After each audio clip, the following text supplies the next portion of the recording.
The eastern end of the eye wall is now over central parts of Miami-Dade and Broward County, impacting severely the area between Westchester, Miami Springs, Carroll City, now eastern Miramar, eastern Pembroke Pines, Weston, I think, finally out of the mix right now. But Davie, boy, it is really coming down very hard in Davie and Plantation. And within the next 15 minutes, all that heavy activity should be moving into parts of Deerfield Beach, Fort Lauderdale, Dania, Hollywood, even Hallandale Beach Boulevard, Sunny Isles into Miami-Dade and Miami Shores. So all of that activity is moving very quickly now. But the worst for you is right now between the county line, northern portions of Miami-Dade, southern portions of Broward County. This very strong activity, very dangerous right now. I can't emphasize enough that the wind speeds are very close to 100 miles per hour. The wind gusts can go even higher.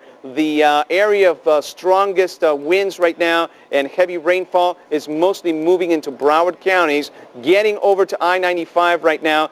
Basically the turnpike to I-95 and moving towards the Atlantic. So please, if you're in this area right now, basically from southern Broward County with the border with Miami-Dade and all the way north to Palm Beach County, you are experiencing the worst of this system, the worst that it has to offer, with hurricane-force winds, extremely dangerous wind gusts, and a lot of heavy rainfall. This is moving very fast now into the Atlantic. On the western side, the eye is now starting to move over parts of Weston and Pembroke Pines. So the western edge of Broward counties and Miami-Dade will soon see a lull in the wind and the rain will stop. But please, I can't emphasize enough, do not go outside while the eye is over us. It is still very dangerous. The backside of the storm can be just as deadly. Richard? Mentioned this storm extremely dangerous. We are now getting confirmation and proof the storm proving fatal. It's not the news we want to bring you. Nonetheless, Sharon Melton is at the news desk with the latest information on that. Sharon? Yeah, we've been hearing so much about how strong these conditions are, as Phil has been telling us, and unfortunately the worst has been confirmed. According to the Coral Springs Fire Department, there has been one confirmed fatality in Coral Springs. They are telling us that a tree has fallen onto a man in that area. We don't know exactly where or what address that is, and the police are actually, along with fire department, are not giving us that information because they say they don't want people to rush to that scene, media or otherwise, because it is just way too dangerous to be out in these conditions, as you can see from our live pictures outside of our own studios here in North Bay Village. So once again, Coral Springs Fire Department has confirmed that one person has died after a tree has fallen on top of him. And there's other pictures that we wanted to show you. This storm is so intense it is also affecting us not only behind our station but inside. You're looking at live pictures inside of our 7 News studios. And for those of you who are joining us on the radio, let me explain this to you. We have a hallway within our station, which is on the first floor, and we have several 12-foot tall glass planes of glass, I should say. It's just glass that is covered up by shutters, and the wind has been so intense it has gone through the shutters and actually pulled out several of these 12-foot tall pieces of glass, which are basically windows. And for those of you at home who can see this, some of them are just hanging on by a thread, while others are buckling to the point anytime the wind comes through, they just continue to buckle and buckle. And we have had to actually cordon off this area because it's too dangerous for us to even walk down this hallway. So these winds are so intense that it actually was able to pull these things off of their handles that we normally have them screwed onto. And there's some other damage that we've had that I think we still have some pictures of that. Outside of our studio, you can see just the wind whipping. Some video we shot just a short time ago. We have a number of trees around the station and a marquee that has a sign of our main anchors, both Belkys and Craig, was up. That fell down. A tree behind our station fell onto the carport. This is one of the trees that has been here for years, and that completely collapsed. And of course, one of our towers is still intact, but look at that.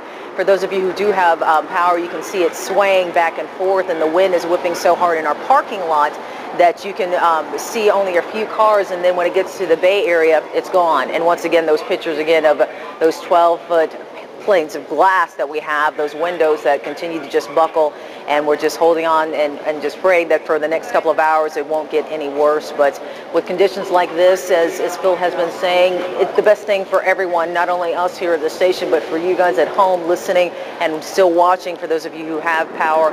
It is just best to stay home. There's no reason whatsoever for anyone to be out in these conditions. We're out in these conditions to show you how dangerous they are, so you know that we're not kidding around when it comes to how serious the situation is. I remember, Christine, you were talking earlier how all the times that you have lived here in South Florida and been here at the station, how these winds that you've been seeing have been stronger than you've really seen yourself in quite some time. And I'll send it back to you so you can respond on that. Yeah, Sharon, you're absolutely right. I've been here for about 10 years now, and I have never, ever seen anything like that here in North Bay Village. And when I say 10 years referring to WSVN, my whole life here in South Florida. And one thing that you brought up with the windows and the glass, you know, it's a good time to reiterate for those of you listening to us at home, perhaps you didn't take all those safety measures that you should have or were told to. Perhaps you didn't put up the shutters, and maybe now you're inside your house not feeling very safe. Well, remember the basic safety tips that we always give you. You stay away from the windows. You go into that safe room that we all have inside our homes. Yeah, hopefully it's a bathroom. Hopefully it's a closet that has no windows. I want to bring in Chief Meteorologist Phil Farrell for this next point.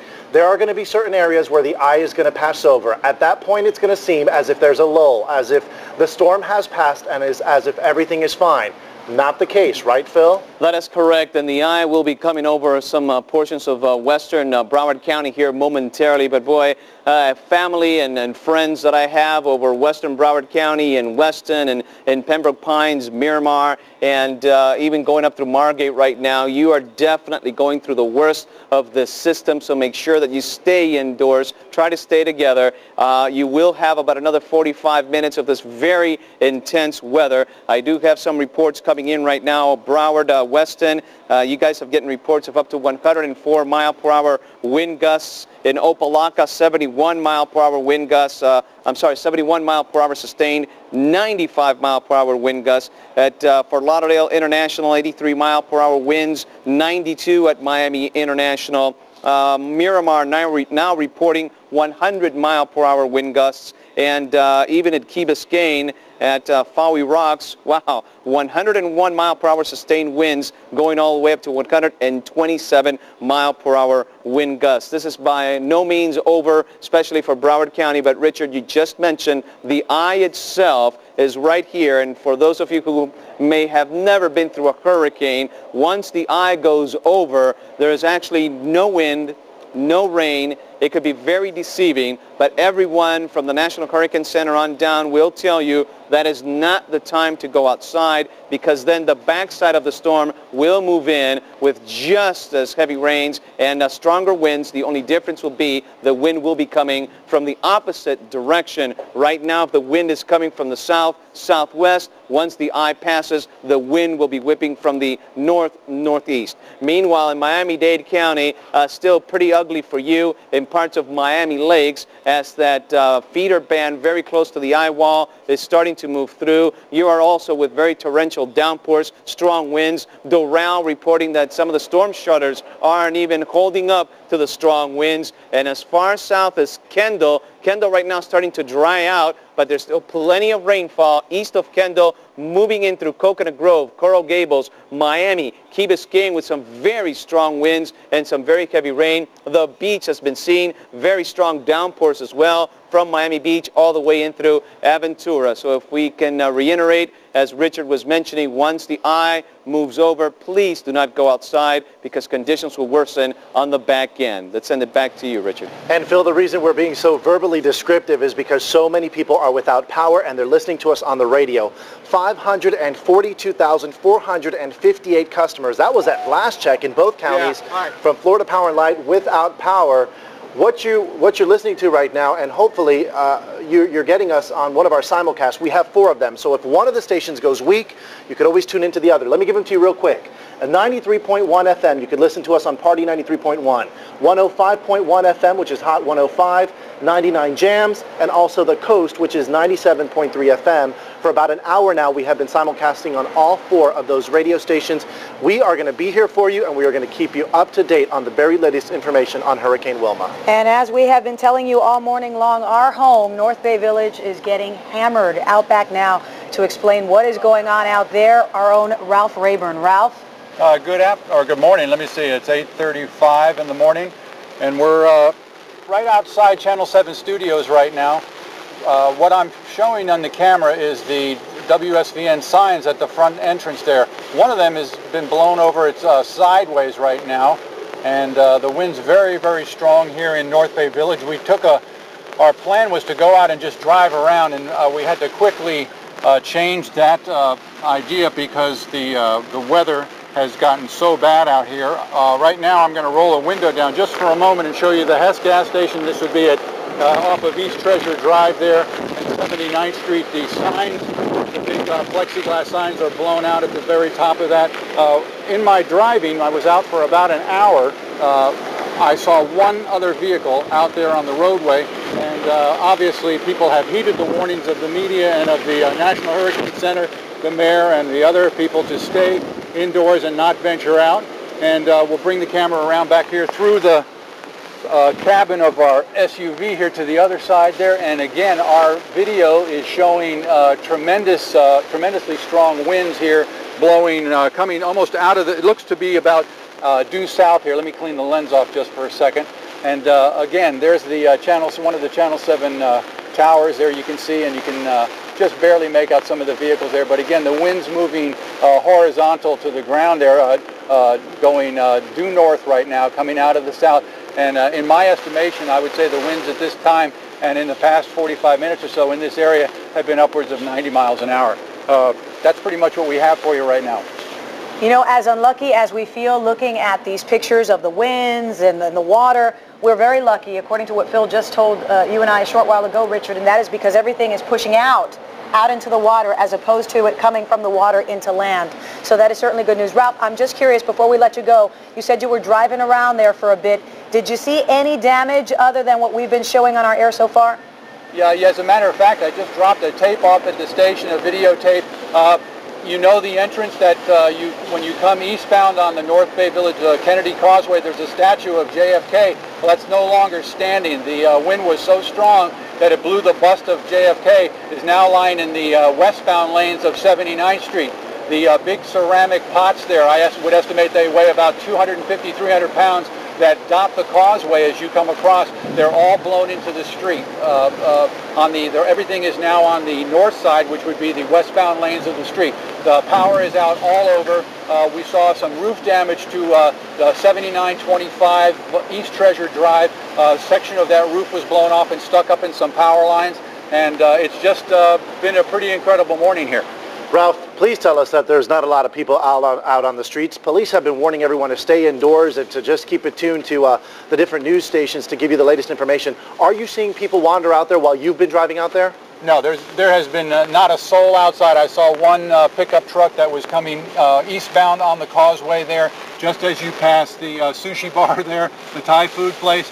The winds at one point appeared to be almost tornadic in nature because there was a spinning motion to it as it swept across the causeway there, and at that time it took the letters of the restaurant, the Rogers Restaurant, which is on the north side of the causeway here just east of Channel 7, and it actually just took those letters off, and they're somewhere in Biscayne Bay now, I would imagine up near North Miami. I don't know, I'm running out of words here, guys. Ralph, thanks so much for that live report. You know, one other thing that's important to point out, as many of us, other people listening are listening and not watching us this morning because they have lost their power, is that in a lot of the shots that we are showing our viewers, those who do have power, very few contain reporters at that point, and that is telling in and of itself, because most of the times when we cover hurricanes, you'll see us go from reporter to reporter to reporter to reporter. We just can't do that right now. The conditions are too unsafe. Let us explain what we're seeing right now, and perhaps if you had tuned in earlier, just a couple of hours ago, we were showing you a blue sailboat in Haulover Beach. The bay out there, absolutely gorgeous. It was like a glass top. Well, now that sailboat is rocking in that bay and almost on its side. We want to go ahead and stress why officials are saying everyone must remain indoors, and perhaps even if you're trying to call 911 for any reason and you're getting a busy signal, there's a good reason for that, because right now, according to EOC, and we heard from Chief Carlos Castillo a short while ago, they are prioritizing those emergency calls. what they're doing is they're checking the severity of those calls, and that, if and only if, as severe as that call may be, will they send an actual squad out or a fire truck or a rescue truck out, because right now they cannot send to every different call because they would endanger their own crews. Exactly, and remember too, Richard, I was going to say that there's a reason for that protocol, there's a reason for the warnings, there's a reason for the advice, because they know that when it gets to this point, they can't send their people out for that very reason. They're not going to endanger their own lives. Power outages, we've been talking about them all morning long. They're already quite extensive throughout Dade and Broward County, and that is something that also is going to require patience, because remember too that, wow, FP&L is so ready for this. They have 5,000 crews, they have 1,000 trucks waiting up north to come in if need be, but wait, they have to, because while the winds are whipping up like this, they can't restore any power. We're showing you now a shot out of Marathon where it doesn't seem to be as bad as what we're going through right now. Let's bring in Phil Farrow. And if you can, Phil, tell us what areas are getting pounded the worst. All right, let's begin exactly at Marathon, where conditions right now, while they may be rather windy, the Gulf side is still going to get a storm surge of about 5 to 8 feet. The worst of the storm right now, if we can look at the radar imagery, shows that the southern end of the eye wall is basically north of Marathon, starting at Layton, and there's a lot of rain, some very strong winds, up to a hurricane force winds, practically from Layton all the way through Key Largo. And the southern edge of the eye wall is right now by southern Miami-Dade County, the eastern edge of the eye wall basically over Miami-Dade metropolitan area, east of the Palmetto, and in Broward County, the eastern edge of the eye wall right now basically between I-75 and the coast. The northern edge of the eye wall is south of Lake Okeechobee, and now after having about an hour's respite in Naples,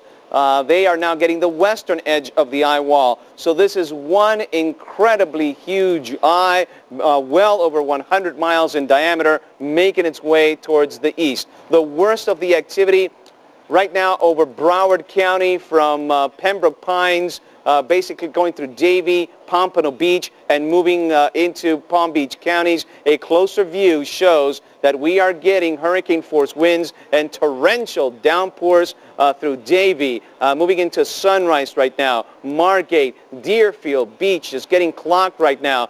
Downtown Fort Lauderdale with some strong winds as well, plenty of rainfall. Hollywood not out of the act. Sunny Isles also now in Miami-Dade County with some very strong wind gusts. Aventura, Miami Lakes and Hialeah.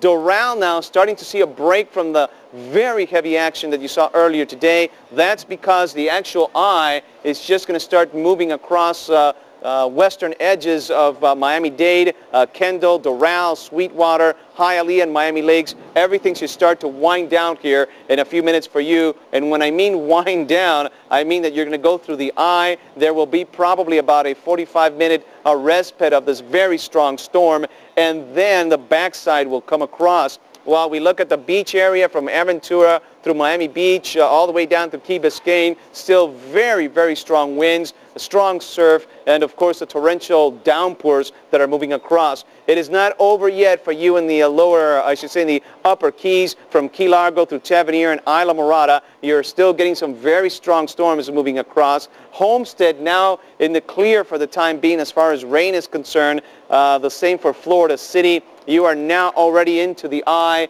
so you can experience a small respite from this very strong storm, but then in about another 45 minutes, things will kick up. For the rest of the folks down in the middle Keys, still very strong stormy winds, I should say. Most of the rainfall has moved towards the north, but now is the time that we will probably start to see that big push of water coming in through Florida Bay and the Gulf area, because the winds which flow in that counterclockwise fashion will start to pull that wall of water, especially into Florida Bay. The National Hurricane Center is still forecasting a 5 to 9 foot storm surge. From Marathon all the way down through the 7 Mile Bridge, Big Pine, going out into Key West, things are starting to improve as far as the rain situation, but the winds are still up there as high as tropical storm force winds, and it should remain that way. I don't see any more rain for you on the backside of this system. The radar showing that it is pretty dry from Big Pine through Middle Torch, Little Torch, Sugarloaf, Saddle Bunch, Boca Chica, and Key West. The heaviest of all the activity is definitely well north. You saw the worst of the storm during the overnight hours as hurricane force conditions and very strong rainfall moved through the area. I have some new reports right now as far as wind speeds in Miramar. Sustained winds of 65 with a 100-mile-per-hour wind gust.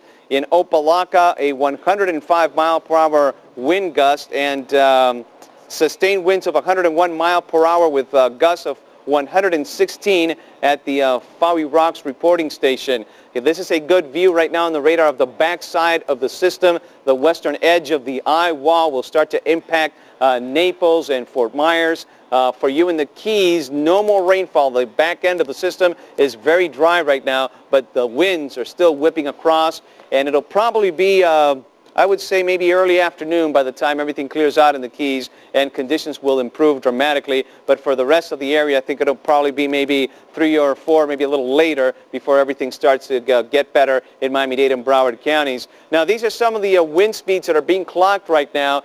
Some of these reports are a little dubious. I'm afraid that some of these reporting stations may be down, but 46 mile per hour right now in Deerfield Beach, 66 in Fort Lauderdale, Miami with 49, and gusting as high up as 67 in Deerfield Beach, 87 in Fort Lauderdale, Miami going as high as 91 miles per hour. We still have about another 15 or 20 minutes of this intense activity all along the coast between Deerfield Beach and Coconut Grove as the eastern edge of the eye wall makes its way into the Atlantic. Then things should settle down, and Christine and Richard were just mentioning about the eye actually going over the Miami-Dade, Broward metropolitan areas.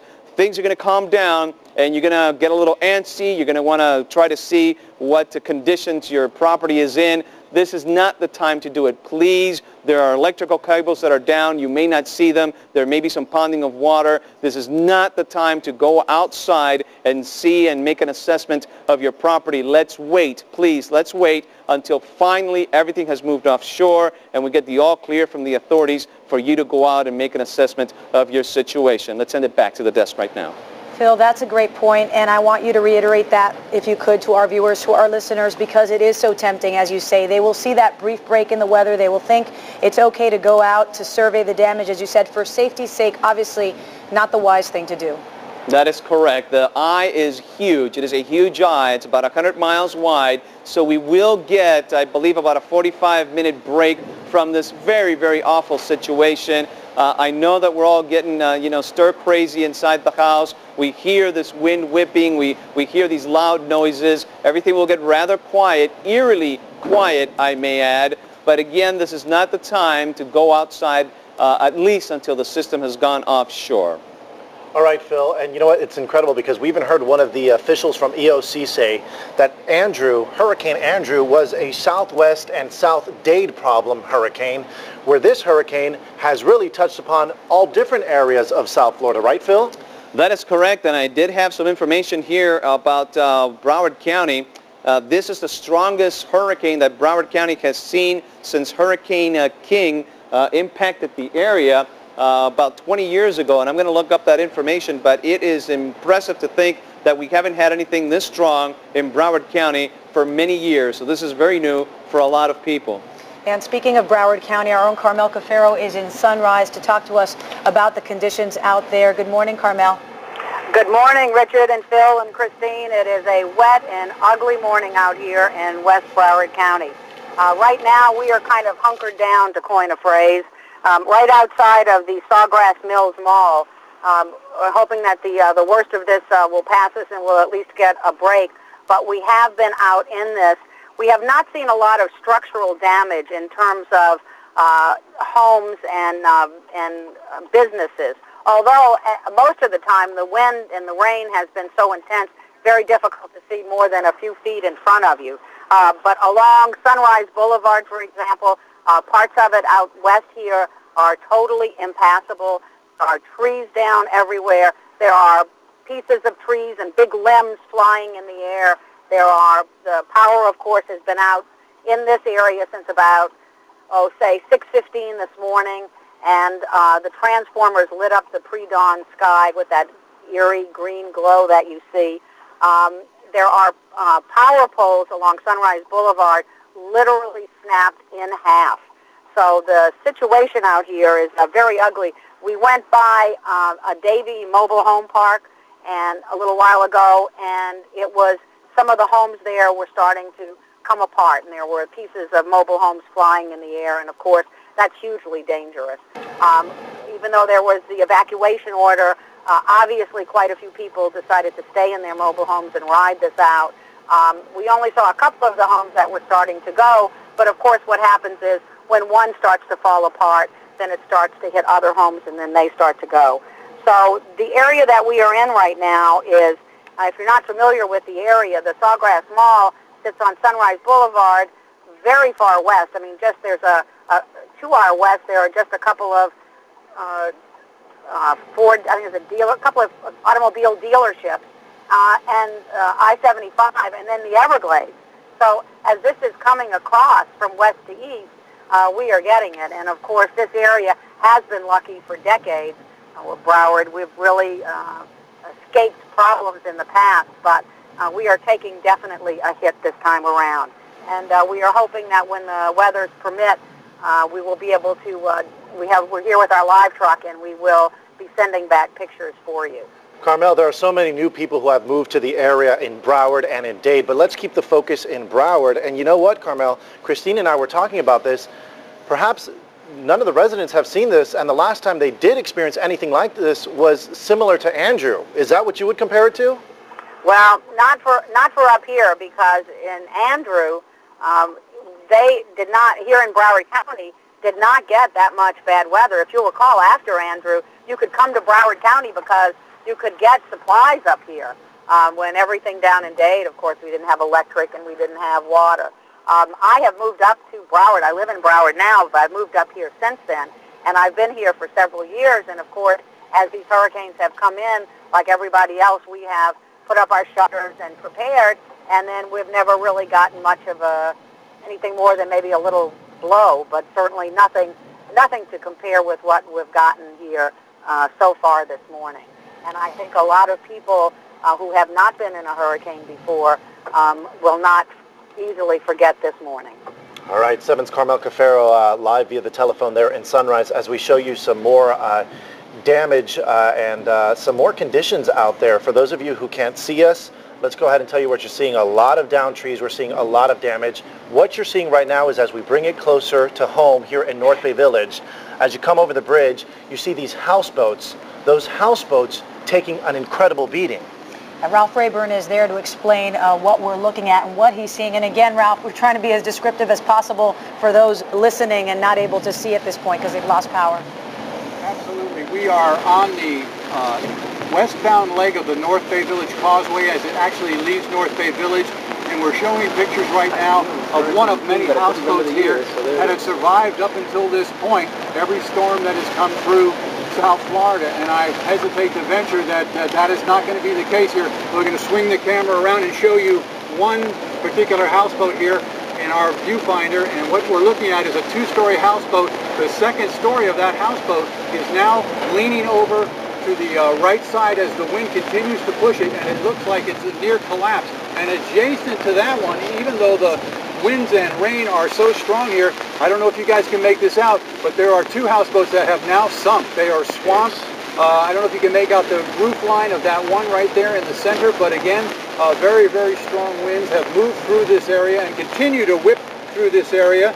They have torn several of the houseboats from their mooring. We saw one of them moving northward on the bay. We actually lost sight of it. We couldn't see it as it moved out of our vision here. But we do have at least now I'm seeing 3 of those houseboats here that are just to the north side of the 79th Street Causeway, and they've broken free and they are swamped and underwater here. We also now, like right in the center here of the screen, you see a boat. Now when I got here, this boat was facing due south, tied down with several lines. Several of those lines have broken free. No one has ventured out in this area to secure their boats. I'm looking very, very closely in the viewfinder. I think I see, no, I don't either. It's just my imagination there. I thought for a second I saw somebody working on that boat, but that boat is now pounding into the side of that two-story houseboat that's adjacent to it.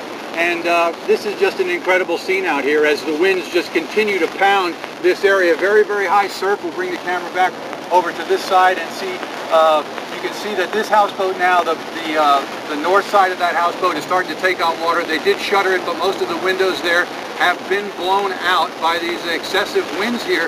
Again, the 79th Street Causeway, the north side of the causeway as you approach Channel 7, as a matter of fact, you would see these houseboats here. They've been here for a number of years. Well, a lot of them aren't going to be here after this storm, or at least will have sustained some extreme damage.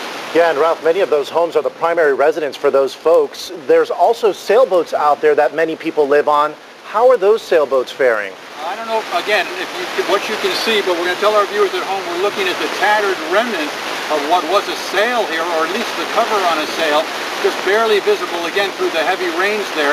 And again, in the foreground, you see that roof structure. It would look like some kind of a screened-in porch that was on the second story of this two-story houseboat, and it is just caved over to the right-hand side, to my camera right anyway, and pushed back away from the wind there. The wind just continues to push in there, and as we get just a moment of clearness here, let me show you this one here. It's so hard to make it out even in the viewfinder here. There's one of the two houseboats that we were referring to. You could just barely make out, again, as I said before, the roof structure there, but the front edge of it, the leading edge that would be the closest to the causeway, and that was a single story, but that would be about 9 feet above sea level where it was. Well, that roof now is underwater there. And then there's one more boat out here. You can see that the first level there, the waves are lapping on top of it. We just get past Airborne North Bay Village police cruiser, one of the very few police officers out here with his lights on, just checking up and making sure everybody's okay out here. Probably may have seen us on the causeway and is going to ask us to leave. I don't know. You know, Ralph is right when he says that it's kind of, they're a fixture in North Bay Village. When you drive over the causeway, you always see them. It's kind of like Stiltsville and Key Biscayne, and it's sad to think that, you know, those are people's homes. The last storm, I remember we saw a woman whose houseboat was sinking, and she was trying to salvage whatever she can, grab her purse, remember, and now you think, well, these people are going to come back to absolutely nothing. You know, everything that they own is inside those houseboats. It's very, very sad. We've been talking about Broward County, and just because we've been surprised to see just how strong the effects of the storm have been, and we've continued to see pictures come in out of there. But one thing that Phil just handed me, which is pretty impressive, and I'm going to read it just as is. This will be the strongest direct impact to Broward County since Hurricane King in 1950. 1950. That's what we're talking about when we say, well, we've never seen anything like this. Well, a lot of people in their lifetime have not seen anything like this. The impact is very, very strong, particularly in Broward County. Let's take you to northern Broward County and Deerfield Beach. That's where we are joined by 7's Rosh Lowe via telephone. Rosh, can you hear me? Yeah, I can hear you. Can you hear me, Richard? Yeah, Rosh, did you just hear that statistic that Christine just mentioned? The strongest direct impact since 1950 with Hurricane King is what we're experiencing right now where you're at. Talk to us about the conditions. Well, first off, let me say this. The person working with me today, Johnny Yu, who we all know and love, had a very frightening experience here. But moments before we shut down our shot, the pier here, which has basically wooden planks on the top of the pier, it started coming off. There was a piece of aluminum siding that literally came within 10 feet of him. And for those of you who don't know Johnny, he's always a joker. But there was a moment when he looked around and he said, no, we have to get in our car. This is crazy. We have a bunch of debris that's also been hitting our live truck that was flying around. Howard Johnson here, the sign came down, and there's going to be damage with this storm here. We heard in the days leading up to the storm that Broward County was going to be affected, and I don't remember who said this, but somebody said this may be the worst storm to face Broward County in 60 years. And we saw it standing out there that this was going to be bad, but then literally seeing it in front of your eyes and then just trying to get back to your vehicle and making sure that you're okay makes you kind of in awe of Mother Nature, especially when you're in a situation where you're trying to keep safe but sometimes you can't see stuff, and you can't see stuff in daylight either. It's not just the nighttime shots; it's daylight. When it was a large piece of aluminum siding that just came, and Johnny turned to me and he said, "Raj, Raj, Raj," and there are like little pillars here on the side of this hotel, which we basically, both just hid behind. And then you combine that with the wooden planks that were just flying off of the pier. And we were doing our shots right next to that pier. And like a good photographer, Johnny took out his camera and started shooting all the bricks that were coming off of the pier. And then all this debris started flying around our truck. So our experience may be one of a lot of experiences here in Broward County. A lot of people here haven't seen anything like this. Certainly Katrina wasn't like this. Remember, the big stories coming out of all the previous hurricanes was how Broward County always seemed to dodge a bullet. I don't think it dodged a bullet this time. Not at all. Ross, tell us where you and Johnny are now seeking shelter. We're in the car, in his Jeep, and the car literally is shaking back and forth. Johnny looked at me and said, "Can cars fly? Is that possible?" But we are in the car on the side of the hotel, trying to rock this out. This is an extremely strong storm. Rosh, stay safe there, and I know that in many ways, when news crews prepare for this storm, even then you don't expect it to be what it is right now. Thank you, Rosh, for that. Right now we have an opportunity to go to another one of our photographers, Kevin Lovelace. Instead of bringing us the pictures this morning, you're going to paint a picture for us. Kevin, good morning. Good morning. How you doing? Good. Kevin, I know you're in the Fort Lauderdale area. Describe conditions for us out there right now. Yeah, the wind is incredible right now. It's literally turning the trees sideways. We have a huge oak in the back of our bureau, and it has no leaves on it anymore. It's totally blown off. It's branches and trunks. Every once in a while, we get a huge gust, and you have branches all over the place. I mean, it's just snapping trees left and right. And every once in a while, our neighbor to the east of us looks out her back window, to make sure her house is still intact. And I've seen some shutters blow off a few houses already. Also, it's pretty intense out here, and I tell you, I just wouldn't want to be out too much further into this stuff. Kev, you're a veteran photographer. You've been in plenty of these storms. Talk to us a bit. Compare this. I mean, have you ever seen anything like this before? Not really, to be honest with you. Usually the storms come up. Now it's actually a daylight event. Usually the storms come up in the middle of the night and you don't actually get to witness much. This is all in broad daylight. You can see for miles, power lines down, trees down. I was driving down Las Olas earlier today, a couple hours ago, and I was trying to get back to the bureau, and you can see the branches snapping and the power lines going down as you're going down the street. Very dangerous situations, and total blocks going without power. Every few minutes you see the power shutting off and then coming back on. But right now we're on generator power at the bureau because there's no power in the area. There's a lot of power lines down throughout the city. Kevin, what kind of damage have you seen, and what kind of damage do you expect we'll all see when this clears? Right now I've just seen some windows blown out and a lot of tree damage. It's mainly trees that I've seen and branches hitting cars, that type of thing. All right, Kevin Lovelace, one of our Broward Bureau cameramen, bringing us the very latest out of the Fort Lauderdale area. He mentioned, Christine, the damage that we're seeing there. Here in the North Bay Village studios at WSVN, we've got plenty of damage as well. I don't know if we could try to get that video up, but I'm going to describe it to you for those of you who can't see us but are listening to us. This is what we're showing at this hour. We're showing an exterior shot of Channel 7 where part of the satellite has been ripped off. Now we're showing the marquee, which normally greets people, visitors, as well as employees as they make their way into the Channel 7 News studios. That is practically fallen down, and the picture with Craig and Belkis on it was completely ripped off. One of the huge towers that allows us to transmit outside of the 7 News studios, it's wobbling, Christine. How scary is that? Because you know how high that tower is above the parking lot, which we're now showing video of, which sits right on the edge of the bay. There is a downed tree there. We had 7's Alita Loreska out there. We had to bring her in because the situation was dangerous.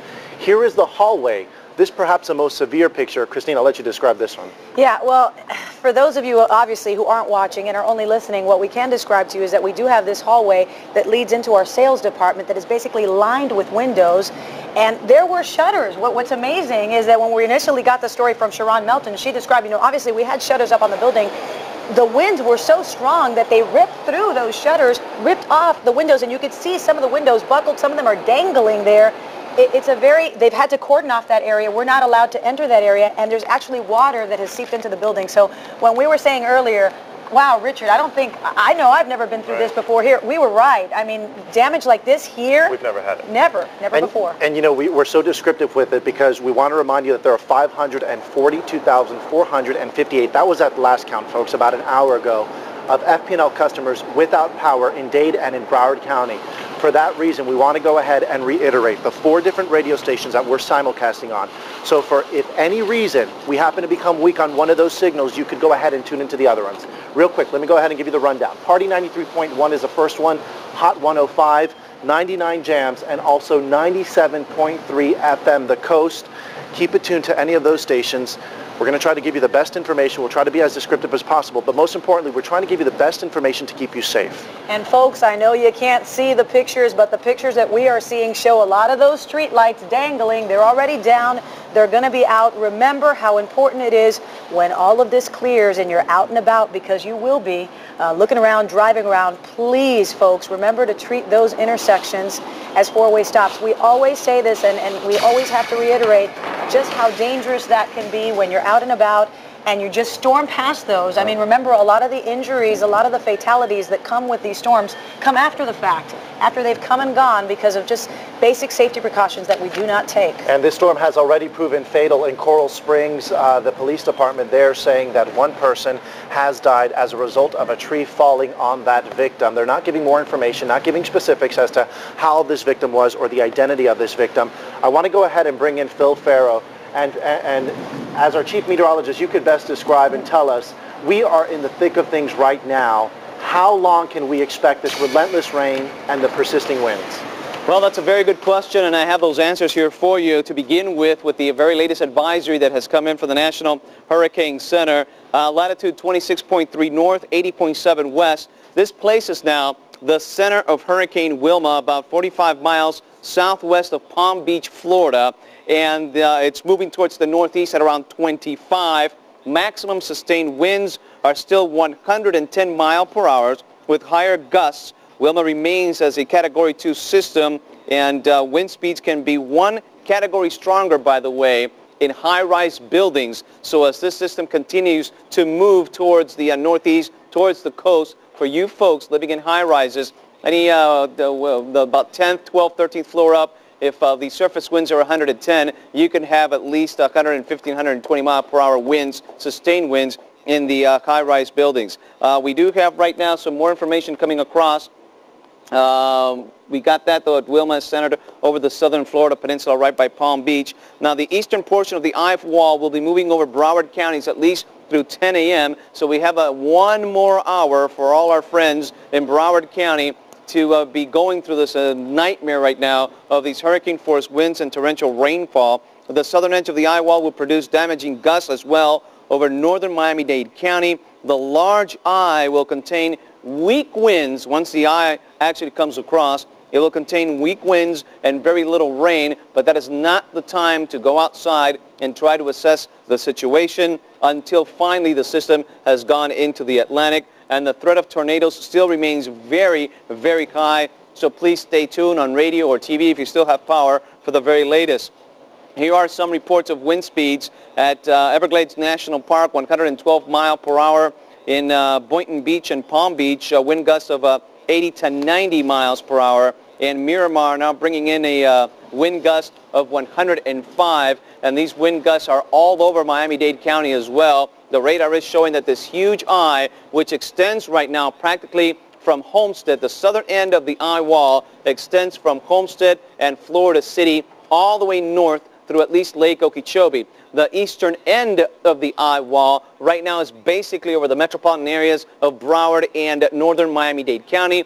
the western edge of the eye wall, or the backside, has already moved onshore over Naples, and it is booking right now at about 20 to 25 miles into the Atlantic. And a closer image here of Broward County, it is still terrible, especially from I-75 all the way to the coast. Things are improving just a little bit right now towards the west as the eye makes its way over parts of Miramar, Pembroke Pines, Weston, and Sunrise. But from that area all the way to the beach, Fort Lauderdale, Hollywood, it is just very, very bad right now and intense as those hurricane force winds continue to batter the area, and torrential rainfall. For Miami-Dade County, things are improving, especially on the western edge, the Doral area, Hialeah, and Miami Lakes. But it is still very bad for Deerfield Beach and Broward counties. Margate coming in with very strong winds and heavy rainfall. I'm sure there are wind speeds here of about 80 or 90 miles per hour. Sunrise still looking pretty bad.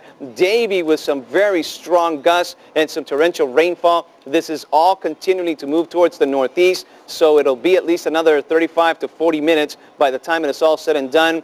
Downtown Fort Lauderdale also starting to move out at least the heaviest of the rainfall. And now we can clearly see on the backside, Weston clearing out, Pembroke Pines starting to clear out. You guys are now in the eye itself. This is not the time to go out, by the way. Please stay indoors until finally the eye wall, the west side, moves across and moves into the Atlantic. Let's take a good close-up view as to what's taking place in Miami-Dade County. It looks like the west side, anywhere from the Turnpike through 826 is starting to dry out. Some light winds now in this area. The heaviest of the activity is through downtown Miami, moving over Miami Beach and Aventura. Still, the winds are starting to kick up pretty good out here in the northeast sector of Miami-Dade County. You should be in this pattern for at least another 20 minutes until the eye itself moves over northern Miami-Dade County. Kendall looking pretty good. Doral starting to look pretty good. Miami Lakes should be kind of clear in about another 10-15 minutes. And Hialeah still with some heavy rain and some very strong winds. Coconut Grove and Kendall still with some rainfall and some strong winds. You too should be clearing out in another 20 minutes. As we take a good look down at the Upper Keys, very, very strong winds right now still over Key Largo with some rainfall, as the southern edge of the eye wall continues to make its movement towards Biscayne Bay. For the middle and lower Keys, you're not getting that much of rain activity right now. The winds are still kicking up. There's still the possibility of some storm surge on the Gulf side. Big Pine looking good. 7 Mile Bridge looking good as far as rain is concerned. Key West is still looking kind of dry. But the worst so far is almost coming to an end at Miami-Dade County. For Broward County, you still have about another 30 to 40 minutes to go, especially for the East Coast. The central portion of Broward County and the western portion of Broward County is starting to calm down just a little bit as you are all now in the eye. Now, this is not the time to go outside and assess the situation. We still have the backside of the storm to go through, and it'll probably be blowing over us in about another hour. And then after that, we should still have about another 60 or 90 minutes of some more strong winds and heavy rainfall. So please stay indoors until the authorities give us the all clear to go outside. Let's send it back to the desk. Okay, thank you, Phil. And from you in the Weather Center, we're going to head out back once again. North Bay Village, Alita Laresca there once again. Alita, the conditions look just as bad, if not worse. Just as bad, Christine. We haven't seen no change in the wind speeds, the rains, the pelting rains. I've been getting sprayed, continuous sprays, strong winds, and sand coming off of the bay. We've also seen quite a bit of fish that have come up, have evolved along the seawall because of the strong winds that have picked up the waters here along North Bay Village. We continue to see a lot of debris, a lot of leaves coming, branches. We also saw a dock actually that broke off of one of these piers right here and kind of filtered down toward the bay.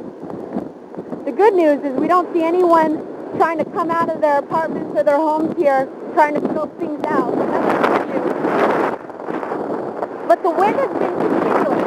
As Phil has been mentioning, we're probably going to feel these winds for another hour or so and then get the backside of the storm.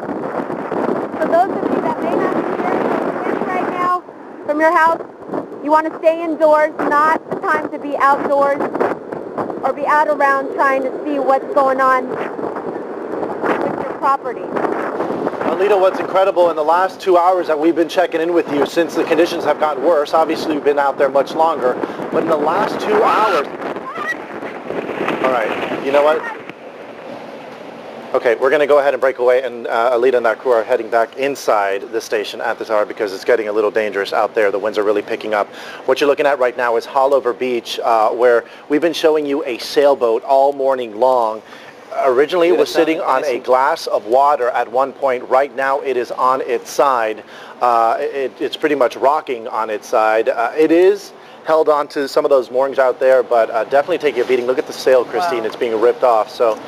And what you just saw with Alita, folks, is a perfect indication. And even if you didn't see it, we can describe it for you. She was basically standing out there one moment, certainly getting battered by the strong winds, but there came one of those gusts, just came through and almost knocked her right off her feet. And the good news is Alita is doing better. In fact, there you are, Alita. Let's go ahead and... Yeah, it's just one of those strong blasts, guys. You know, it's coming in from the north and west, and you can hear it.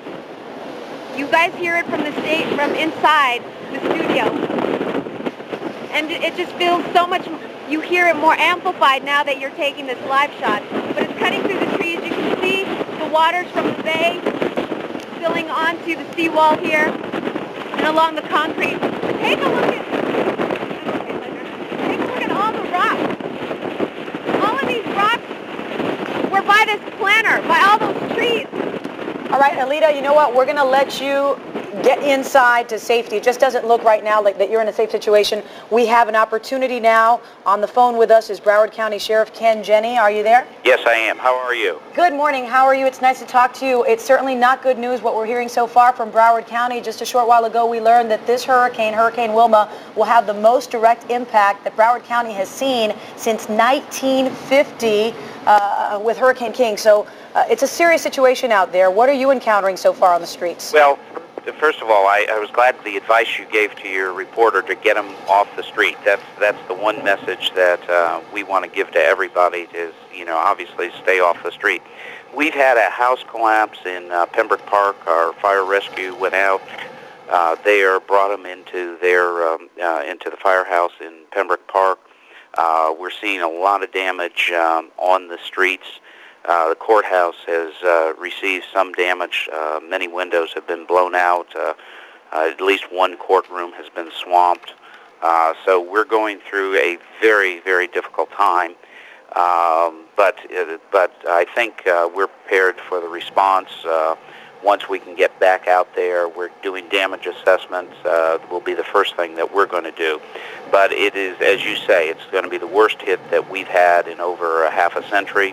And people have got to realize that it's going to take several days for us to do the assessment, go out and repair things. But hopefully people were listening and got into the shelters. I understand there are about 2,500 people in the shelters now, which is a good sign.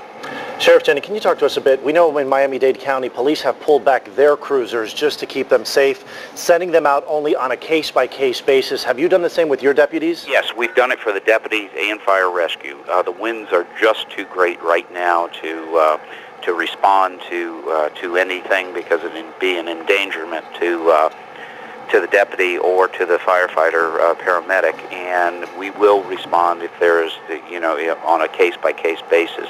But other than that, we are hunkered down just like we're telling everyone else to do. Sheriff Jenny, I know it can be so frustrating for you folks after you stand up there time and time again at the podiums at the EOC and tell people, folks, now is the time to prepare, folks. We don't want you going out. And then right after the storm, you see people doing just that. They venture out into the streets where there are no street signs, there are no stoplights, there's nothing there. It's a very dangerous situation. What advice can you give to the folks who are right now listening to us, mostly on the radio, because almost no one has power at this point in Dade or Broward, as far as that's concerned? Stay inside, and there's going to be some water. There's definitely power lines down. They know that. People in Broward and Dade know that. Because their power's out, and because of that, that means that lines will be down. It'll be very, very dangerous. There's a lot of tree limbs, a lot of trees down. It will do you absolutely no good to go around and gawk at what the damage is. Let firefighter, paramedics, and police and deputies go out, make the evaluation of the damage, give them the opportunity to do this so we can get things moving along properly. I know people love to go out after a storm, but the truth of the matter is this is our 50-year storm, and people ought to be very careful. And as we said at the podium, this is as dangerous a time between now and this time tomorrow as could possibly be. Sheriff Denny, we had plenty of time to prepare as this storm was hovering over the Yucatan Peninsula. Now with the storm eventually passing, what assistance will you all be offering your residents there in Broward County? We're going to go out and do a large damage assessment. We'll be working with FEMA to get water out to people I need them. We will then be prepared to go in and render aid to anyone that happened to be injured during the hurricane. Our fire rescue, I assigned more fire rescue during this period of time so that we could respond to the aftermath of the damage. Deputies will be on the street, so if there's something untoward in a house or anything like that, if you had hailed down a deputy, let them know. We will get you aid and do whatever is necessary for you. A busy day lies ahead. Sheriff Ken Jenne, we thank you so much for taking some time out of your busy morning to talk with us this morning. Good talking to you. Thank you.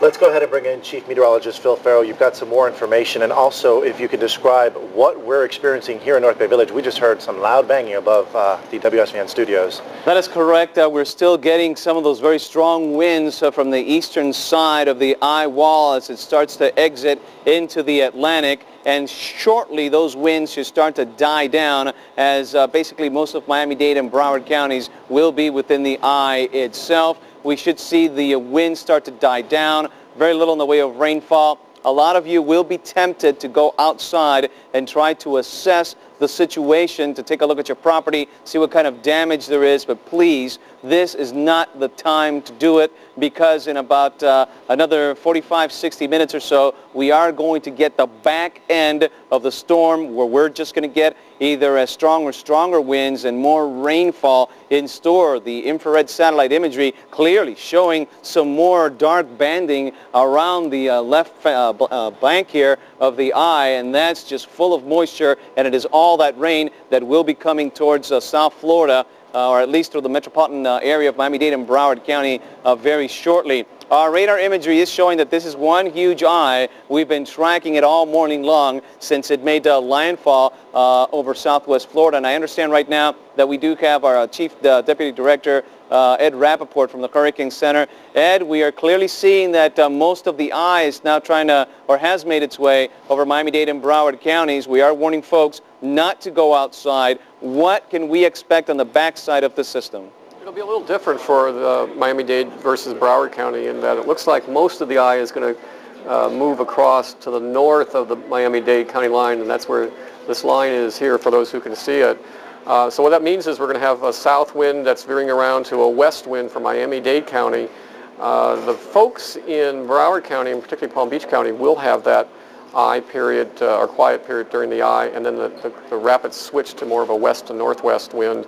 So at this stage it looks like we've got another hour or two of hurricane force winds, at least in gusts, that last a little bit longer in Palm Beach County where some of the weather is still right over the top of them. And then the backside will have winds to near hurricane force, maybe even hurricane force. So it's not going to be until the early afternoon that conditions really improve and remain better. We're going to get some improvement, of course, when the eye goes through for some places, but then it's going to go downhill again. Ed, has there been any significant weakening of the system after it made landfall? It has weakened. We think that it came ashore with winds, sustained winds near 125 miles per hour. Our current estimates are that it's down to 110. That means it's back to Category 2, thank goodness. And at this stage, we're expecting, as I said, another hour or two maybe of Category 1 conditions and maybe a spot or two of Category 2 and then improvement in the afternoon. And just a quick question, Broward will probably feel the worst, you said, the worse than Miami-Dade? At this point, the eye wall on the eastern side has already exited most of Broward County. It has come across Miami-Dade. Palm Beach still has to deal with that. And then on the back side, the eye wall will be somewhat stronger in Broward than Miami-Dade County because the center is further up to the north. So conditions will be not quite as bad beginning in about an hour or two. But there will be a period where those who experience the eye will then experience the backside eye wall, and that'll all be before noon.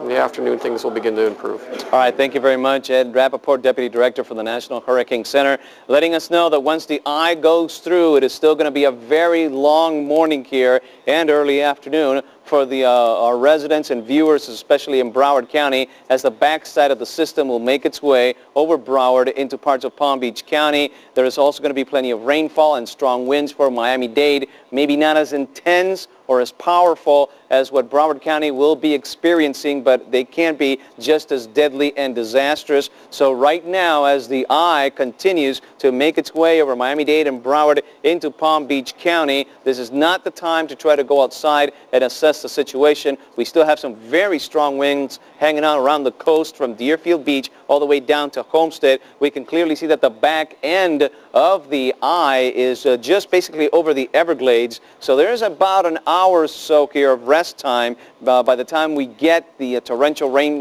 again and the intense wind that is on the western edge of the eye. Wind speeds can go back up to Category 2 status, may possibly either 100 or 110 mile per hour winds. So we still have a very long morning to go. For the time being, while the eye of the storm is over us, please stay in your homes until the authorities give us the okay that it is safe to go outside. Let's send it back to the desk. All right, Phil, some good advice. And for those of you loyal 7 News viewers, a name that you will remember, or perhaps once we get electricity, a face you're going to remember? Meteorologist Brent Cameron is back with us. And Brent, you either chose a great time or a terrible time to rejoin the 7 Weather team. Either way, we're happy to have you, and we know the conditions out back have been pretty messy.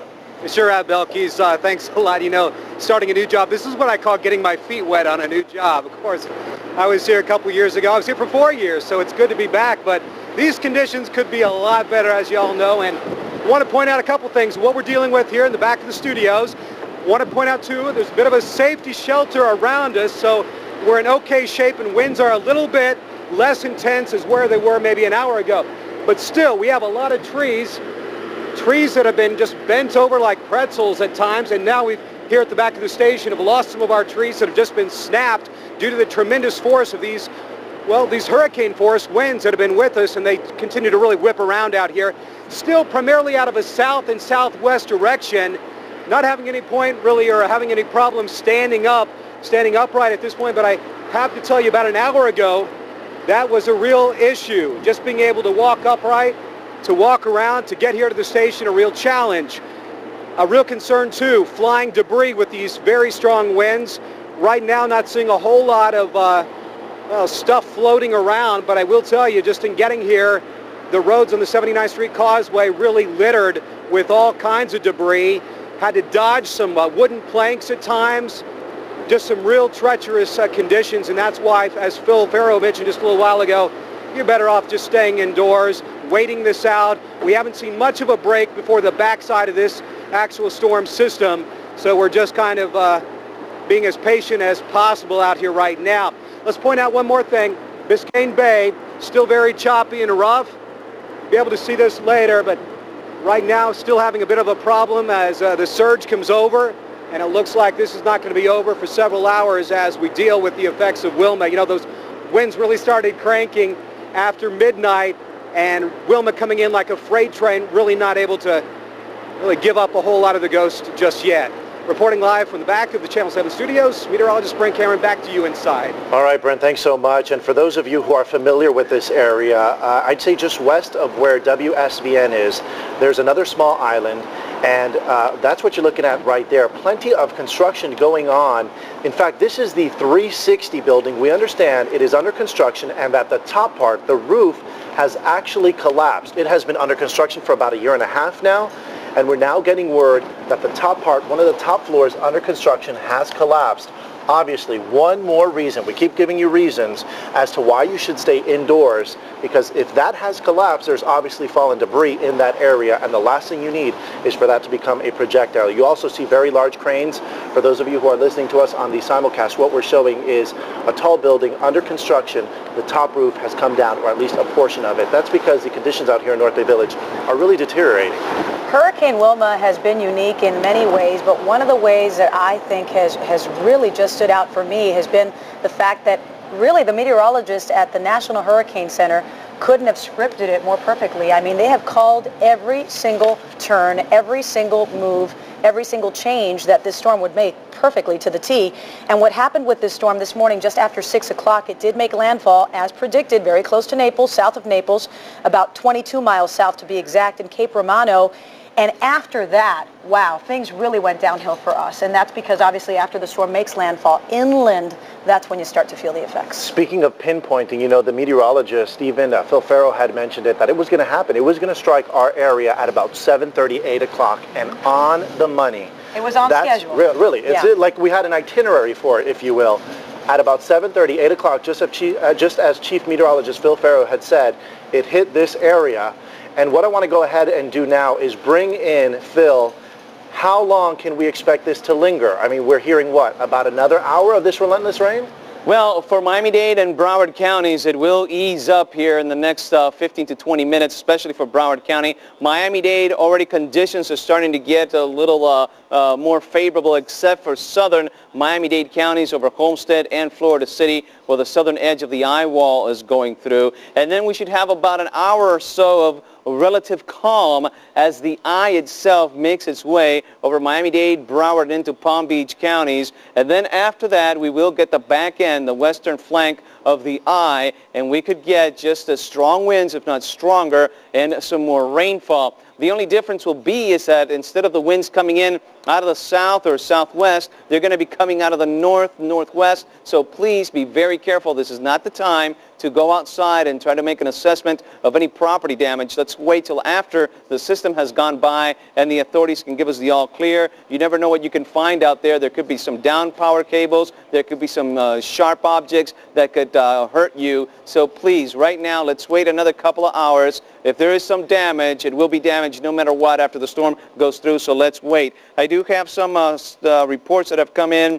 100-mile-per-hour wind gusts at Palm Beach International, and in Broward, 98-mile-an-hour wind gusts at Pompano Beach Airport. So conditions are still pretty windy out there, at least over the eastern end of Miami-Dade and Broward, especially over parts of Deerfield Beach, still Fort Lauderdale. And we can clearly see that as we go down further south in Miami-Dade, basically from Sunny Isles, North Miami Beach, Coral Gables, Coconut Grove, Hialeah, Miami Lakes, even Palmetto Bay and Pinecrest. Conditions are a little favorable right now. We really have to travel a little further south, all the way down into Florida City and Homestead to find any real strong activity. For you in the Keys, it's been a while since we've talked about you. You were the very first ones to receive the impact earlier this morning. Conditions have improved dramatically as far as rainfall. There's still plenty of wind out there and choppy seas and some large battering waves. But the northern Keys, from Layton all the way up through Key Largo, you are still getting pummeled with some strong winds and some heavy rainfall. So as the eye makes its way over metropolitan Miami-Dade and Broward counties, conditions should slowly improve for about 45 minutes, 60 minutes max, and then the back end will start to come across, and we'll have to live through this one more time. It might not be as long, but we will get some strong winds and some heavy rainfall. That's the very latest. Christine, Richard? You know, Phil, I think now more than ever I understand why you were really making that point as to being optimistic because of the speed of this system, because we think about what it did to the Yucatan Peninsula, what it did in Mexico when it just was sitting and spinning for almost 2 days. I mean, imagine had that been the case here. Thank goodness it sped up. It was a nightmare when it came ashore over the Yucatan Peninsula with maximum sustained winds of Category 3, Category 4. It is just awful. So if there is any bright side to our situation, is that it is moving rather quickly, and some estimates suggest that maybe by 3 or 4 o'clock this afternoon, things will start to calm down over Miami-Dade and Broward counties, especially if the system continues to pick up speed and head into the Atlantic. Phil, talk to us about the eye again, and perhaps it's important to reiterate that information. That area may be experiencing a lull at this hour. Where would the eye be located? The eye is located, the latest advisory, which was put out about less than half hour ago, has it at latitude 26.3 north 80.7 west. So the actual center of the eye is about 45 miles southwest of Palm Beach, Florida. Now it is moving. This is the fastest that this system has moved in the last 4 or 5 days. It is moving towards the northeast at around 25 miles per hour. The bad news is that it still has sustained winds of up to 110 miles per hour. Now, if you could see this, the eye is huge. It basically extends from Homestead to the south all the way up to Lake Okeechobee to the north. The eastern end is now making its way into the Atlantic waters, and the western end is now sitting over the Everglades. Our biggest worry right now is going to be the backside of the eye, where we find the western end of the center of circulation. That will be moving in our direction. So for the time being, it looks like the rain has died down. The winds are dying down just about everywhere over Broward and Miami-Dade counties. This is not the time, and I repeat, not the time to go outside. You can still find some gusts coming up all of a sudden that could surprise you, and this is not the ideal situation to be trying to make an assessment of your property damage. Let's wait till finally the western end of the eye moves over into the Atlantic. It should be about another 45, maybe 60 minutes of some relative calm, and then once the backside comes in, we will probably see conditions deteriorate once again. Richard, Christine? All right, Phil, thanks so much. We want to go ahead and join now with Captain Tony Rohde via telephone from Hollywood Police. We understand there's some damage in your area there, Captain? That is correct. Unfortunately, we had a crane from a construction site collapse just north of the Diplomat Hotel due to the weather, and as a result, both the northbound and southbound lanes of A1A are blocked. So we're hoping that no one's foolish enough to be driving in this weather, but if they are, they certainly need to be cognizant of that. Captain Rohde, we know that one of the priorities for all of you guys right now is keeping your own safe. Sometimes we have people who don't heed the warnings that are out there. They put themselves in dangerous situations, and as a result, they put police officers in dangerous situations. Could you give advice to the folks who mostly are listening to us right now because they don't have power as to why it's so important to stay indoors right now, and really they have no business venturing outside? Exactly. For situations just as I explained, we want to get the message out, and basically common sense must prevail. Do not drive in this type of weather, even though the eye is rapidly approaching, if not here already. We don't need any additional headaches. The law enforcement officers and fire personnel were called off the streets within the past several hours, but unfortunately we will be back out there shortly, and we would certainly appreciate the citizens cooperating. And Captain, we can only imagine you all are being inundated with 911 calls. How are you dealing with those? Well, unfortunately, most of them are storm-related in terms of electricity is out. We've had certainly some down wires. The traffic control devices throughout the city are pretty much out. Again, we're asking the people to utilize the common sense, stay inside, let the storm pass, and then let us go out and do our jobs. How do you stagger? I'm just curious, your police officers, I know that for you folks, most everyone else gets to stay home in a time like this. You guys have to work extra. How do you do it, and how many hours are you guys working? Well, unfortunately, it's not easy. Many of us, including myself, are receiving calls from our spouses at home, and we're certainly, residents of Broward County. We're receiving damage at our homes as well. So that's somewhat disheartening. But the bottom line is we have a job here. We're going to be here for the next 2 to 3 days, certainly within the next several hours, just trying to weather out the storm like everybody else, and then hopefully do an assessment once the storm passes. What's the plan of action for the Hollywood Police Department once the storm passes? What are you all going to prioritize? A sufficient amount of personnel that are on the roadways now. They are bunkered in at various locations throughout the city. So once we get the okay that our officers and fire personnel can get back on the road to make the assessment, we'll do such that. Captain Rohde, something that you mentioned makes me want to reiterate to the folks out there just how important it is to not use 911 for the wrong reasons. You were talking about getting 911 calls because people have their power out. I mean, obviously, that's a misuse of 911. Even our FPNL spokesperson who spoke to us a short while ago said, as a matter of fact, you don't even have to call in when your power is out. Our computer system is so sophisticated that we know exactly where the outages are. The grid tells us where they are. The only time you should be calling, and not 911, but the outage number, is if you see a down power line. So it's another reason to remind people, folks, don't misuse the sources that are already scarce. These people are trying to do their best they can, and Captain Rhodey, as you mentioned, it really can become a hard situation because you do have a family, you're receiving calls from them, you live in Broward County, you're a resident, you're also an official, and I know that makes it doubly hard. Absolutely. We're just, again, asking all the residents in Broward County to exercise some common sense. Don't utilize the 911 unless it is truly an emergency.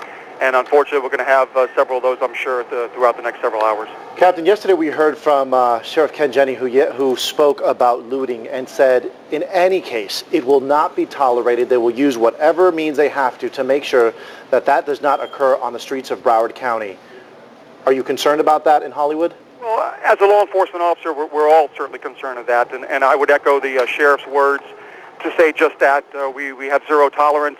Unfortunately, that will occur, usually does. At this point, it has not, probably because the weather is too severe. But, once the storm does pass, we would anticipate that, and that's one reason why we have sufficient personnel on the roadways. Captain Tony Rhodey from Hollywood Police, thanks so much for talking to us this morning. Let's go ahead and bring in Chief Meteorologist Phil Farrow with some new information about where the storm is and where it is headed. Hopefully away from us, Phil. Well, so little by little it's starting to move away, at least the eastern portion of the eye wall. Basically right now mostly over the Atlantic waters. There's still some gusty winds out there. There's just a small portion of the eye wall that's collapsed, especially over Broward County, and that it's still hanging on, but that should also be moving offshore in about 10 or 15 minutes. It's right by Davie right now. And Davie has just seen some of the worst stuff during the overnight hours here. But then we should be getting back into most of the interior portions of the eye. We're hoping that everything kind of calms down for a little bit because unfortunately the backside of the storm is about another half hour, 45 minutes away. The southern end of the eye wall is still battering the upper Keys. The northern end is right now basically over northern Palm Beach County. Now, we had been commenting all morning about the last time that a hurricane really went through Broward County. That was 1950 with Hurricane King, and did some research in the wind speeds. It went as a Category 1 at that time, so that's 74 mile per hour winds. This, of course, a lot stronger system moving through Broward counties. Now, the radar is still showing plenty of activity, especially over 595 right now, moving towards Fort Lauderdale, downtown Fort Lauderdale. This should last about another 15 or 20 minutes, and then the conditions should improve just a little bit. We keep mentioning, please do not go outside, as you will probably run into some down power lines, some debris that could definitely hurt you. So do not venture outside to make any sort of property assessment. We are getting some more reports right now of wind speeds. It looks like in Boynton Beach, up to 103 mile per hour wind gusts. In Pompano Beach, we got up to 120 mile per hour wind gusts reported by a city wind meter. That is very impressive. 120 mile per hour wind gusts in Pompano Beach. In Opelika, 84 mile per hour wind gusts. And then at Palm Beach International, a 101 mile per hour wind gust. This is by no means over. We're still in the thick of things for a few more hours. What we're looking forward to right now is the final passage of the system, especially the backside, the western edge of the eye. And we've been talking about how huge this eye is. It truly is at least 80 or 100 miles wide in diameter. And it is still a very, very strong Category 2 system. We'll be seeing more of the strong winds and the heavy rainfall in about another hour as the backside moves across. Send it back to the desk. Phil, thank you so much. Well, as we've been telling you, we're already starting to see some of the damage associated with this system. In North Bay Village, there are some really pricey condos that are really just around the corner from our station here. It's called 360. It's still under construction, and Ralph Rayburn is here now to tell us that there's some damage there. Again, with a small army of photographers out here trying to capture video and also to provide you with the words for our viewers at home who have become listeners here. This is a couple of the scaffolds on a building that's under construction, as you said, here in North Bay Village. These were secured here when we arrived around 6 a.m. this morning, and the winds, which have just been battering North Bay Village, have upset the apple cart here, so to speak, and you can see that the two units now are intertwined here on the side of the building, and their cables, which go all the way up to the roof there, to the top, are all messed up there. There's a crane.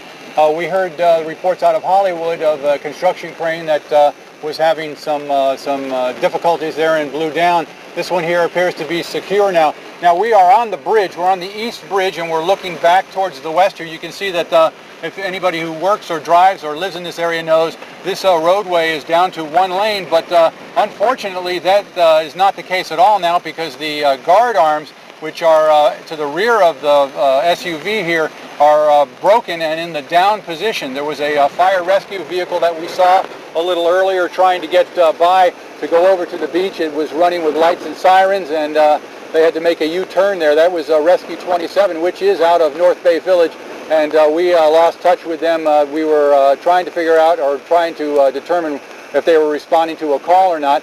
But the wind that we saw earlier, I'm sorry, the rain that we saw earlier has subsided to some degree here, and now what we've got is we've got these very, very fast-moving squalls that are containing bursts of wind. The area of North Bay Village there, the causeway in front of WSVN now is littered with the palm trees that were newly planted. They're all over on their sides. Here we have a video. We're showing you pictures, live pictures of someone who's out and about. They probably should at least turn their lights on as they come up to the bridge now. I think some people, because the skies are clearing just ever so slightly, and we have had a decrease in the volume of rain and wind, they are now starting to venture out. That's the third vehicle that we saw. I want to point out to you that right here on East Treasure Drive, which is the the north-south road that runs on the east side of the island, before you get to the East Bridge here in North Bay Village, is the roadway is flooded. We drove down through there. It is under about maybe 18 or 20 inches of water, and now see, here comes one of those gusts we were referring to, and it is rocking this several-ton vehicle that I'm in, and while I talk, I'm also holding onto the steering wheel here with my other hand, because I want to be able to move at an instant, at a moment's notice, if it becomes necessary for me to get off the bridge. Now I've got broken glass coming down around me from this high-rise here. I can hear glass breaking outside the the SUV, and just incredible Mother Nature, what she had in store for us. I know that, speaking personally, most of my friends and cohorts at work were downplaying this on our personal level, because we thought we were going to get a Category 1 storm. But I was prudent enough to heed my wife's advice and put my shutters up at my house, so hopefully my family and my neighbors are all in good shape over there. That's pretty much what we have for you right now. All right, Ralph Rayburn live in North Bay Village. Keep it safe out there. We want to go ahead and bring in Natalie Solis. We understand that there's some new video. Natalie, can you describe it for us, for those who do not have TV but are listening to us as we simulcast? Wow. Well, Richard, first of all, it's pretty incredible. For those just listening right now through the simulcast, we just saw a roof, a carport, excuse me, fly over. Now we have a piece of a sign that literally fell over on top of a car. That car is at 79th Street Auto. The sign crushing that car. Other signs that have lost entire paneling sides came crashing to the ground. Obviously, it could have been very dangerous. A business that is missing some roofing materials. We also just have scattered road debris, businesses with broken windows, shattered glass, parts of signs, street lights that are just dangling and clearly not working, and that is why it is going to be so incredibly critical for people to stop, to treat every intersection as a four-way stop. Now, we have seen some crews out trying to remove some debris, even one person on a bicycle, and he's having a very difficult time. An uprooted tree now, and this is just a small part of the damage that I'm sure people are going to find as soon as they are given the go-ahead to get out on the streets. And of course, they're certainly going to want to wait for that go-ahead, but they are going to find plenty of damage, lots of signals hanging, not working. Again, street signs, businesses that have almost look like they've been torn apart through a shredder, some of them. it's going to be very difficult. People should really keep that in mind. Another rooftop there caving in on a car. And so these people who either own these businesses or who own these vehicles are obviously going to be very disappointed, but hopefully they are safe where they are, and they should stay put for now and survey the damage later. And right now we're looking at video of a catamaran. We were looking at video of a catamaran, and that catamaran just adrift. And so it will be some time. We'll just have to wait and see whether or not it eventually crashes into something. Hopefully that doesn't happen, but it doesn't look good. Essentially, a very difficult situation out there. Lots of debris. People are going to have to use extreme caution. Richard, back to you. Natalie and Phil, you had mentioned it as we bring you in. There will be parts of Dade and Broward, and when I say there will be parts, we mean pretty much the entire area, that are seeing some type of damage. Perhaps not as severe as that, but it seems like everyone is being affected in one way or another. This is a huge system, and you're absolutely correct, Richard. There's going to be damage from coast to coast and north to south. And something that's starting to worry me a little bit right now on the radar imagery is the fact that the eye looks like it's starting to compact and contract a little bit.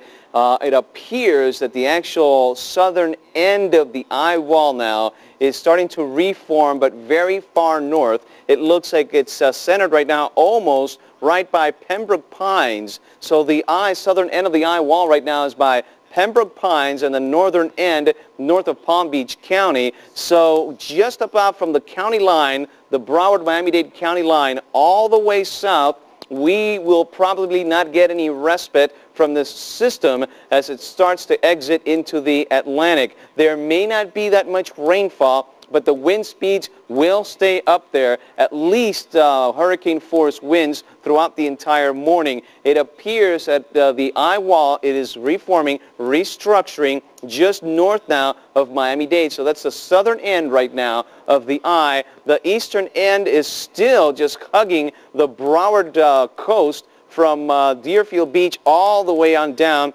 almost right over to Sunny Isles in Miami-Dade County. There's a lot of rainfall over the Atlantic that will be going in through the northwestern Bahamas real soon. Lots more rainfall right now that is also moving in from Naples, just practically taking I-75 and US 41 over to Broward and Miami-Dade. And southern Miami-Dade, not much rain right now, but you will be getting some more, especially over parts of Kendall, Homestead, even looking as far south as the 18-mile stretch. Lots of activity that will still be wrapping around, first coming along the Keys, then moving back onshore, and then on the back side we still have all the rain and the wind that is over Naples right now that is due to arrive here in about another 45 minutes. So what worries me is that the eye, at least the southern end, has shifted a little more. That means that Miami-Dade will probably not get that much of a respite due to the eye actually going over us. The backside is about a half hour away for you in Broward. You're also starting to see that southern end of the eye wall move up. So parts of 595 right now, Sunrise, Davie, moving all the way up to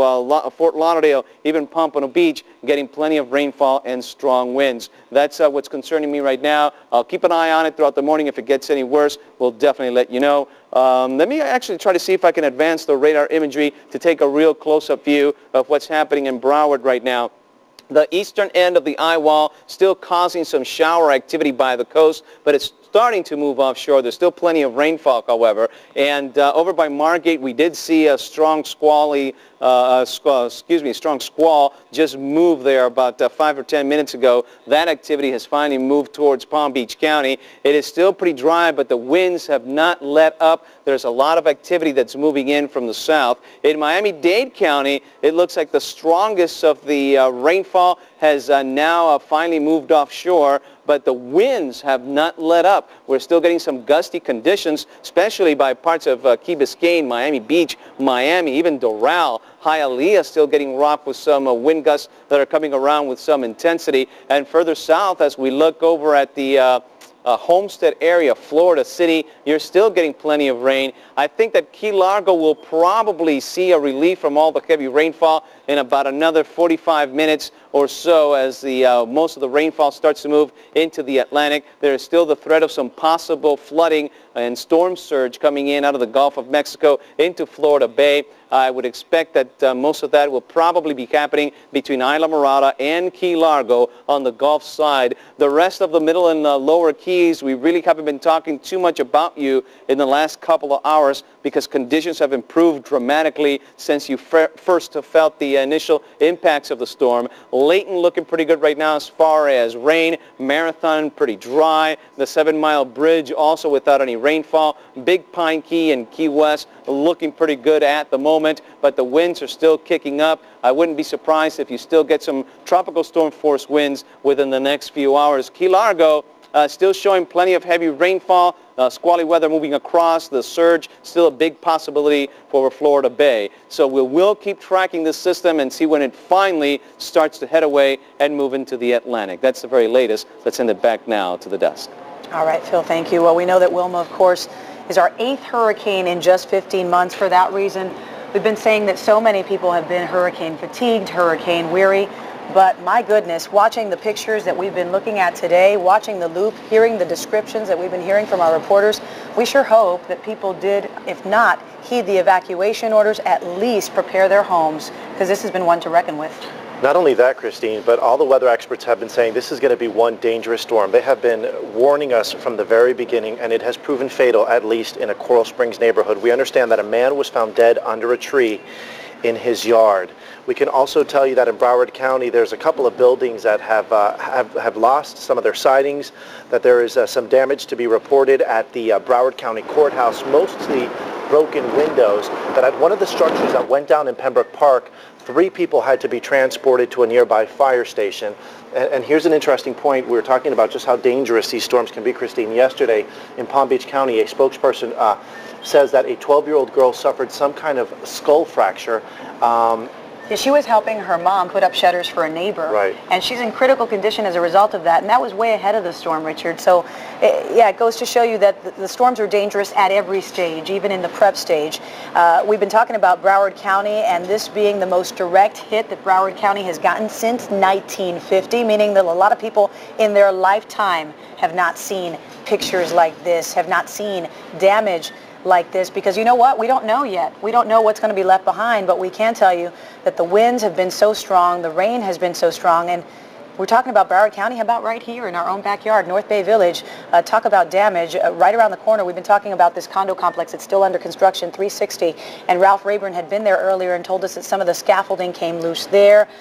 We've just seen so much and heard so much from right here in our studios, and you have to remember, we aren't close to any windows here, and it has been howling in here, and we have literally seen damage at our own station. Yeah, let's go ahead and roll that video, and we're going to go ahead and describe it for those of you who do not have television at this time. Again, we're looking at the exterior Channel 7, and what's happened is part of, and that was 30 minutes ago, part of the satellite came off. Our marquee, which welcomes visitors and our employees into Channel 7, is pretty much gone. The picture of Belkis and Craig on the floor, also with one of our trees has gone down, and there is a tower that sits right in front of our parking lot in front of the station. That is wobbling. We haven't been able to get an update on that because the conditions have gotten pretty bad out there. In fact, we had tossed to Alita Loreska out, who was covering in the back of our bay, where normally it's really calm. It picked up big time to the point where we had a scare with Alita. Good news is Alita's doing fine. We're showing you right now a hallway which leads from the news department to the sales department. There are windows that are covered by shutters. Well, those shutters not holding back the incredible winds. In fact, one of those panels buckled, one of them hanging on by just a little bit of that hinge. So here in North Bay Village, we have a lot of damage to report, especially here at the WSVN studios. And we keep reporting just how happy we are to know that it's moving so quickly through here. Another thing that we're happy to report is that we are, in fact, ready to respond.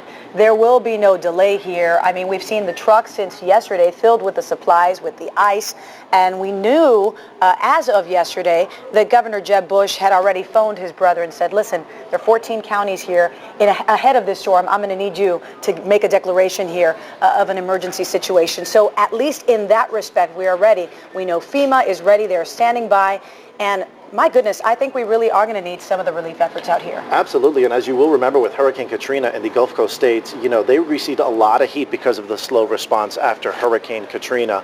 Well, this time they were saying, you know what, we're not going to wait, we're at the ready, and you were mentioning the Homestead Air Reserve Base. They had truck after truck just waiting for officials to give the go-ahead, packed with all the supplies needed for after the storm.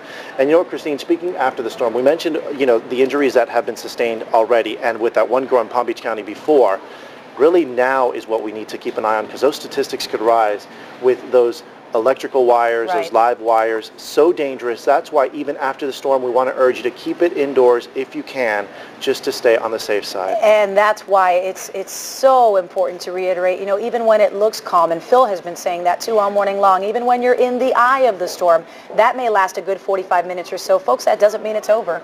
That means the back end is then coming in from the other direction, and what's more, what's already been loosened from the front end could completely come down after the back end comes in. So this storm is not over yet. Dade and Broward County right now, Wilma is lashing out. Right, and you know what we keep mentioning towards the end, once this does pass, you know, there are so many hazards that we have to be aware of, not only with the down power lines, but you know, so many times we become desperate when we don't have electricity, and so many of us have invested in generators. Well, it's important to know, and the health officials have released a news release so that we could get this information out to you in regards to carbon monoxide dangers. You know, it's invisible, you can't smell it, you can't taste it, but depending on the high level of exposure, in severe cases, it can cause death. So again, keep those generators outdoors. Never put them indoors, in a garage, in a room. Even if you think the windows are open, not good enough according to the health department. Keeping that in mind, let's now see precisely where the storm is right now, what it's doing to us, what areas are in peril. Chief Meteorologist Phil Farrow is here with the latest. Phil? Richard, Christine, a moment ago I was telling you that I thought that possibly the eye was starting to reform and basically moving north. At least the southern end of this wasn't as far south as the radar imagery indicated. And I just got some confirmation from the National Hurricane Center that indeed Wilma's eye is moving across now Metro Palm Beach and northern Broward counties into the Atlantic. So if we want to see exactly what is taking place here, it looks like the southern edge of the eye wall is basically sitting now right about 595, the intersection of 595 and US 27. The eastern portion of the eye wall is basically by around Fort Lauderdale and moving up through Deerfield Beach and into the Atlantic. The northern edge of the eye wall is just due north of Palm Beach County, and then the western edge of the eye wall, or the backside, is now moving in over Broward and western Miami-Dade counties. So it looks like indeed the eye has shrunk. The relative calm that we were talking about has shifted towards the north, but basically everyone from a line south from 595 in Broward County all the way south into the upper Keys, we are getting no rest from this system as it continues to head to the east at around 25 miles per hour. A closer view of the radar over Broward County suggests that we still have heavy rainfall from Weston over Sunrise, Davie, moving into downtown Fort Lauderdale, and that line of rainfall and gusty weather is moving pretty quick towards the northeast. So Margate, you will be getting some of that activity pretty soon. I would suggest that in the next 15 minutes, Deerfield Beach will also see some of that squally weather, and still further south as we venture into Miami-Dade County. The activity right now as far as rainfall is concerned is pretty light. There's hardly anything over you and Aventuras. You're looking pretty good. Miami Lakes, hardly any rainfall. The same in Hialeah. Towards the coast, Miami Beach looking pretty dry. The same over with Key Biscayne, but the winds have not let up. We still have wind gusts up there, up to hurricane force winds, and there's more activity now that is moving across the Everglades and should be over us at least within the next half hour to 45 minutes. The danger here has still been the very, very strong winds that are just moving across all of Miami-Dade and Broward counties. Further south into the Keys, the upper Keys, still with plenty of rainfall, squally weather. The middle Keys looking good as far as precipitation and still pretty dry for Key West. A closer view of the upper Keys, Key Largo all the way down to Plantation and Isla Morada still getting some moderate to heavy rainfall. From Fiesta Key all the way on down to the 7 Mile Bridge, it is still pretty rain-free. The winds have not let up. The surf is pretty choppy. There is still the possibility of a strong storm surge coming across Florida Bay. And then for the lower Keys, what we're looking at right here is the 7 Mile Bridge, Big Pine. Here are the Torch Keys, Cudjoe, Sugarloaf, Lower Sugarloaf, Saddle Bunch, Boca Chica, and Key West. And all these islands right now are looking pretty good as far as rainfall is concerned, but the winds are still whipping throughout the entire region, and the surf is also pretty strong. And on the Gulf side right now, not a lot in the way of rain, but we still expect the possibility of a good storm surge because the winds are still pretty strong over the Gulf of Mexico. That's the very latest. We've taken you via radar from Broward through Miami-Dade all the way down into the Keys. And if we get any more late information about that redevelopment of the eye wall over Broward County, we'll bring it back to you. Let's send it back to the desk. Thank you, Phil. Well, one of the neighborhoods that's very close to us here in North Bay Village is Miami Shores. It's a beautiful neighborhood, much like Coral Gables, lots of trees. On the phone with us now is Tom Haynes. Tom, I know you live in the Shores. What can you tell us so far about the damage? I'm assuming a lot of trees. Well, a lot of trees, Christine. There's only really one way to describe it, and that is that we're all in shock. I mean, I have my wife here and my 8-month-old son. One of the producers from the Newsplex spent Tom, the night with us. I've got to interrupt you for just a second. We've got an interview now with a news conference with Florida Governor Jeb Bush. The storm, as this large eye passes over Palm Beach and Martin counties. If you have a chance to see, get access television, you'll see that the eye is very large, and there'll be a lull in the winds, and please don't go outside until the storm has completely passed, because the west side of the storm will be as strong and as intense, or maybe even worse than the first part of the storm that you experienced. There are reports of significant flooding from storm surge in portions of Florida Keys. Onshore winds from the Florida Bay will continue this morning, so water will likely be slow to recede in the Florida Keys and other parts of the state. There have been reports of several tornado touchdowns in central Florida since last night, and the threat for tornadoes across the eastern side of the peninsula will continue for the next few hours.